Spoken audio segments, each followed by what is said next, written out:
Assalamualaikum warahmatullahi wabarakatuh. Waalaikumsalam warahmatullahi wabarakatuh. Alhamdulillahirabbil alamin. Ibadatu ummati amma. Wassalatu wassalamu ala Rasulillah. La haula wala quwwata illa billah. Hari ini kita mulai perkuliahan. Di depan kita sudah ada pemateri. Kita beri waktu 5 menit sampai 10. Sudah dapat menyampaikan materi makalahnya. Pada materi kita persilakan. Assalamualaikum warahmatullahi wabarakatuh. Waalaikumsalam warahmatullahi wabarakatuh. Alhamdulillahirabbil alamin wa qibati ummati amma.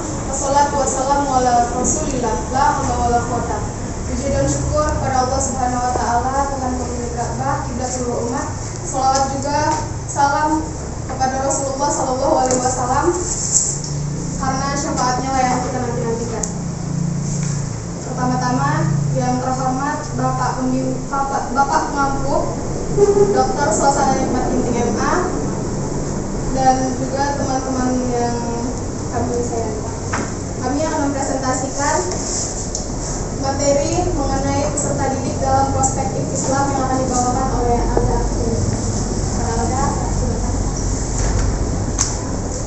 Pendidik merupakan faktor utama dalam pembentukan pribadi manusia atau peserta didik. Pendidik sangat berperan dalam membentuk baik atau buruknya pribadi manusia atau peserta didik menurut ukuran normatif. Peserta didik sebagaimana kita pahami dalam pengertian yang paling tradisional adalah anak-anak yang telah menempuh proses pendidikan di lembaga-lembaga pendidikan tertentu.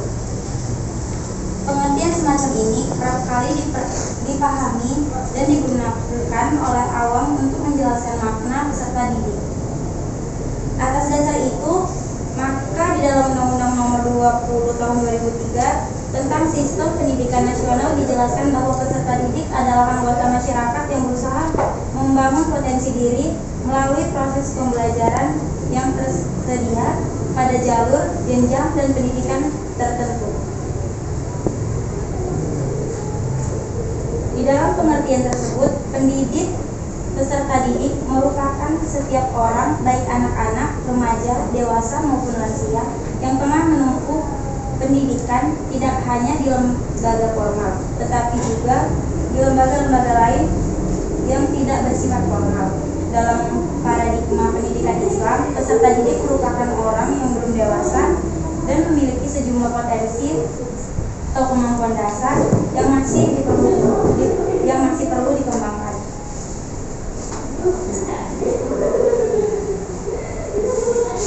Berikut akan diuraikan pengertian peserta didik dalam sudut pandang Islam, yaitu yang pertama, muta'alim. Muta'alim adalah orang yang sedang diajar atau orang yang sedang belajar. Berikutnya, mutarabbi. Mutarabbi adalah orang yang dididik dan orang yang diatur dan orang yang dipelihara. Yang ketiga, muta'addib. Muta'addib adalah orang yang diberi tata cara sopan santun atau orang yang dididik menjadi orang yang baik dan berbudi.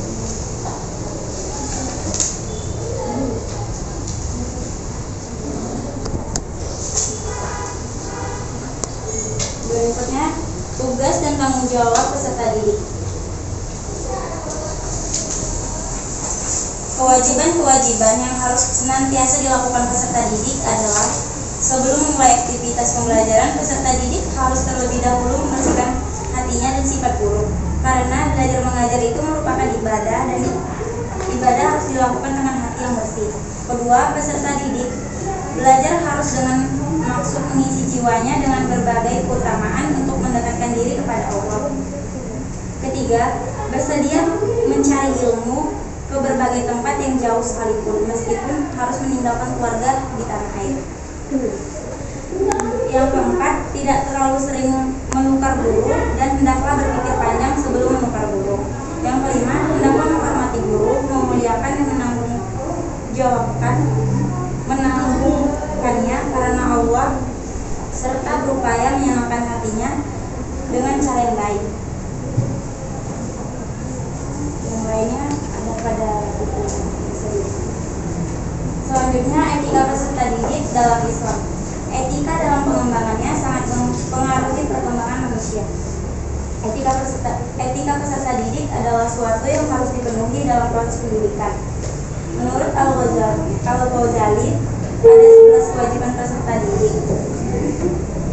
11 kewajiban tersebut ada di buku yang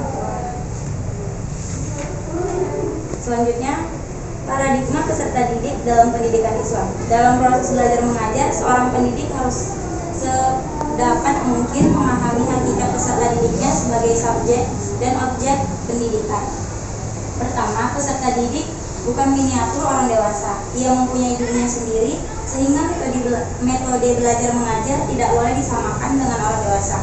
Orang dewasa tidak patut mengeksploitasi dunia peserta didik dengan mematuhi segala aturan dan keinginannya, sehingga peserta didik kehilangan dunianya. Peserta didik dan yang kehilangan dunianya maka menjadikan kehampaan hidup kemudian.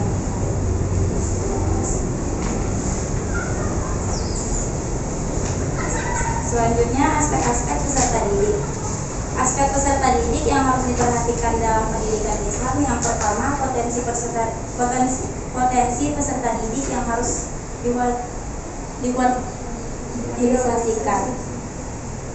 Yang kedua, kebutuhan peserta didik, baik kebutuhan jasmani seperti makanan, minuman, seks, dan sebagainya. Kebutuhan rohani yang meliputi kebutuhan kasih sayang, akan rasa aman, akan rasa harga diri, rasa bebas, sukses, kebutuhan akan sesuatu, kekuatan, pembimbingan atau pengendalian diri manusia. Selanjutnya, sifat-sifat ideal peserta didik.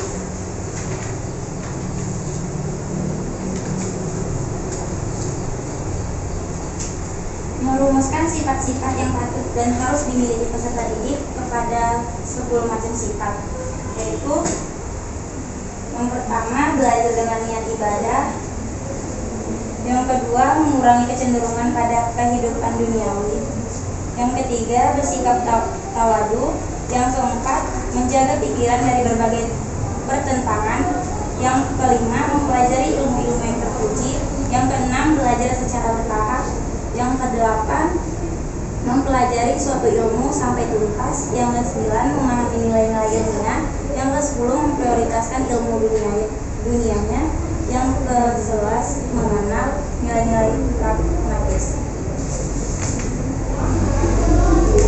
Selanjutnya, etika personal peserta didik. Pertama, Imam Al-Nawawi berpendapat bahwa seorang peserta didik harus mensucikan hatinya dari berbagai macam penyakit hati agar dengan mudah menerima ilmu dan menghafalnya untuk selanjutnya mengamalkannya. Selanjutnya, unsur-unsur peserta didik. Siswa dipandang sebagai anak yang aktif, bukan pasif yang hanya menanti guru untuk memenuhi otaknya dengan berbagai informasi. Siswa adalah anak yang dinamis, yang secara alami ingin belajar dan akan belajar apabila mereka tidak merasa putus asa dalam pelajarannya yang diterima dari orang yang berwenang atau dewasa yang melaksanakan kehendaknya dan tujuannya kepada mereka. Sekian dari presentasi kami. Para teman-teman, apakah ada yang ingin ditanyakan?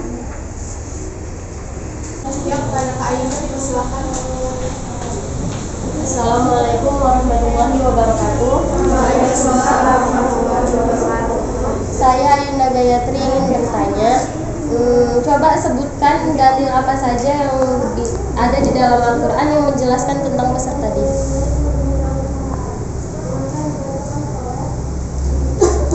Terima kasih. Ada yang ingin bertanya lagi?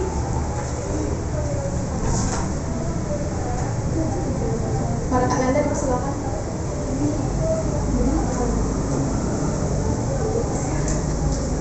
Assalamualaikum warahmatullahi wabarakatuh. Waalaikumsalam warahmatullahi wabarakatuh. Nama saya Nanda Wahindari, saya dari kelompok 3 ingin bertanya tentang, coba tolong perjelaskan tentang surat Al-Kahfi yang menjelaskan tentang peserta didik. Baik, terima kasih atas pertanyaannya. Saya akan menjawab pertanyaan dari Ayunda Gayatri.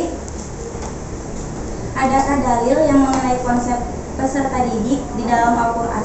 Jawabannya ada, di mana dijelaskan konsep peserta didik juga ada dijelaskan dalam surah Al-Kahfi ayat 65 sampai 66 yang artinya, lalu mereka bertemu dengan seorang hamba di antara hamba-hamba kami yang telah kami berikan kepadanya rahmat dari sisi kami dan yang telah kami ajarkan kepadanya ilmu dari sisi kami.